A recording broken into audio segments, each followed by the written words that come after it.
Hey here, want to do a quick video on how to enhance your bowel motility. This is a common issue I see with a lot of my patients, especially when they have digestive issues, brain fog issues, energy issues, hormone issues. It all starts with digestion. And if we're not moving our bowels and evacuating toxins from our intestinal tract, that reabsorption of toxins can affect hormones. Obviously, it's a sign that you may not be breaking down your food and absorbing nutrients and building blocks for your brain chemistry, for your hormones, for energy, for your Krebs cycle, for your mitochondria. Of course, when we start to see these issues spinning out of control, brain fog is a common side effect, mood issues, energy issues, maybe PMS. And so it's really kind of that cornerstone that we have to look at when we have any type of health issues. So, first off, to make sure your bowels are moving adequately, make sure there's not too much sugar, processed carbohydrate, refined carbohydrate, and or common food allergens in your diet. Now, for the most part, this could be grains, this could be dairy, this could be lentils or beans, things like that. There can be more nuanced or granular changes that I have to make in some of my autoimmune like patients. That other foods that sound healthy, even like eggs or nuts, right? Hey, those are good foods, right? But sometimes things as nuanced as that could be problematic. So we may have to look there. Also, if we're stressed out, that's going to be activating our sympathetic fight or flight nervous system. That's like the gas pedal. It's go, go, go, go, go. When you're stressed, your body automatically allocates resources to go to the arms and to the legs to run, fight, and flee, right? So that takes blood away from where? The digestive tract, the central organs. And that's going to make it harder for adequate digestion to happen because you need blood flow. That blood flow helps with enzyme and acid production. And that helps kind of get the overall intestinal tract to a more acidic pH. And as that food then moves along from the stomach into the small intestine, that nice acidic pH triggers some different hormones like cholecystokinin or hormone like kind of peptide that helps the gallbladder contract. That nice acidic pH stimulates the pancreas to make a bunch of bicarbonate, which brings that pH back up to neutral-ish. And it also stimulates the pancreas to make lipase and trypsin, basically protein and fat-based enzymes to help break down that nutrition. So if we have foods that are one, allergenic, activating our fight or flight nervous system. Two, we're not breaking those foods down. That can be problematic. Three, we're just creating inflammation in the intestinal tract, right? I mean, when you create inflammation, what starts to happen is that gut becomes a little bit more porous or permeable. This is called leaky gut, right? Or intestinal permeability in the research. The tight junctions kind of open up. Undigested food particulate can slip through, just kind of like my fingers interlocking. If I create a little bit of space there, my finger on the other side can move through. Same thing with your intestinal tract and different foods. And so if we don't break the foods down, that's a problem. If the foods aren't broken down and they're getting into the bloodstream, that's a problem as well, because this is a major mechanism in how a lot of autoimmune conditions start. Food moves in, your antibodies, your immune system starts to see that food in a larger size and it tries to attack it with various antibodies. And then you have this whole mechanism of molecular mimicry of certain proteins on food look like certain proteins on tissue in the body, i.e., thyroid, pancreas, myelin, etc., hair, right? It could be even tendons, joint ligaments with Sjogren's or lupus or any type of other autoimmune type of condition, RA. This is how it starts, right? And so we talked about sympathetic nervous system and the adrenals. We talked about enzymes, acids. We talked about food allergens. Also, if we have bacterial imbalances in the gut, it could be H. pylori, it could be SIBO, just generalized dysbiosis from bacteria that doesn't belong in the small intestine, or at least at those high of levels. And this could be things like Citrobacter, Klebsiella, Pseudomonas, Morganella, right? These are all different bacteria that can be overgrown at really high levels. When these bacteria are high, they're going to produce lots of different gases. Typically, the methane gas is the most common one that can really throw off motility, and that can jack up your body's ability to move food out of the intestinal tract.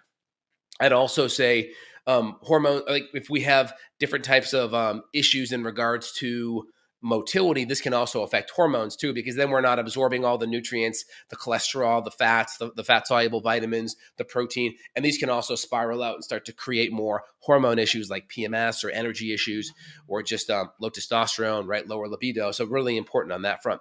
Also, we have to move our intestinal tract to get out a lot of toxins. These could be bound up conjugated hormones like estrogen, right? Or hormones from the environment, xenoestrogens from plastics, from chemicals, pesticides, water, right? So we got to move a lot of these toxins out. It could be different toxins in the environment from mold to heavy metals, who knows, right? And so if we don't have good motility, we can reabsorb a lot of the toxins that we are trying to push out. And so really important. We got to move our bowels, and you can easily have auto intoxication that can throw off your body as well. So hope this helps. Just kind of giving you a little crash course on what to look for, what things to think about. Of course, you got to get foods correct, inflammation correct. You got to get enzymes and acids. You got to get the bugs looked at. You got to get motility looked at. Now, there may be some things we can do to kind of help move the bowels in the meantime. May not be a root cause fix. So different kinds of magnesium can be very helpful at moving the bowels. Ginger can be very helpful. Sometimes 5-HTP, serotonin is an important thing as well. I would also say different bitters can be helpful. Anise, chamomile, lemon balm, orange peel. These are different bitter type of things that can help. Of course, ginger kind of falls into that bitter category as well. I'm trying to think what else could be beneficial. So we obviously the enzymes, the acids, bile support, all very helpful. You can give yourself a nice little kind of uh, looking at it here, a clockwise tummy rub. It's got to be clockwise because if you go counterclockwise, you're going to be moving the bowels the reverse way. So it's got to be clockwise. So leaves left. So if you kind of look at the colon, left side is where the stool leaves. So you should be going down like this. So if you're looking at me like my belly button's the middle of the clock, it should be a clockwise rotation. So hope that helps there. That can be very helpful as well. And of course, just anything to do to activate your parasympathetic nervous system is very helpful. Deep breathing in through the nose 4 or 5 times, out through the nose can be very helpful.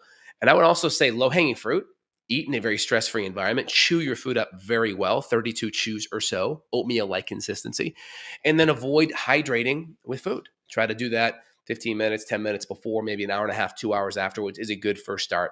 Let me see if you guys have any questions here for me that are pertinent to the topic. Yeah, so UHeal writes in, what helps me a lot is betaine HCl, pepsin. Totally. That's a foundational one. In my line, we use HCl Supreme, enzyme synergy, and then I use liver supreme for the bile support. I don't like enzyme acid combos because if you only can tolerate a small amount of HCl, like some people with inflamed guts can, guess what? Your enzymes are now capped, right? Because you're combining them. So I like to separate it out so we can hit a therapeutic level if we need. Hey, Shante, hope you are doing well. Look forward to checking in with you again real soon. Okay. Mike writes in, how do I fix my severe gut digestion issues in a functional medicine sense? Well, today's a good starting point, but that's more of a podcast topic. So I'd say go to justinhealth.com, type that in, and go look for a podcast on that topic. But digestion, stress, motility, knocking down the bugs, depending on how inflamed the gut is, that could also be a big thing as well. Can ibuprofen be taken away to help with motility, but also with dysbiosis? Yeah, ibuprofen is a nice bitter, typically taken usually 20 drops or so, 15 to 30 min before food to kind of get the bowels moving. It's helpful. I don't think it would really kill things from a dysbiosis standpoint, but it would help with motility very gently. Good questions. What if you're moving, but it's slow and sludgy? Well, I mean, depending on you can always try to add more fiber to it. And so you can always try to add more vegetable fiber and make it, on the lower FODMAP side. That can be helpful. You could try that first out of the gates and see how that does. And of course, like half your stool is bacteria. So there may be some bacteria that needs to be addressed. So you can try to increase some of the safer, more plant-based fibers that are less inflammatory. Start there.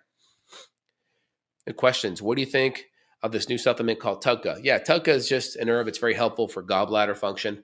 So it can help with gallbladder, motility, and bile production, and helps with breaking down fat. So it's something that can be used on the functional medicine toolbox to help with fat digestion and gallbladder issues. Hey, Mike, you're totally welcome for the info. I hope you guys enjoy it. Try to apply one thing here. If you enjoy it, shoot it over to friends or family. Let me know. Appreciate it. Put your comments below. Let me know kind of future topics that you want to get more intel on. I appreciate it, y'all. Have an awesome day. And you guys take care. I'll put more information below. You want to reach out to myself, my colleagues, to dive in deep, roll up your sleeves, and kind of get to work on some of your health challenges. I'm your person. Hope that helps. Take care, y'all.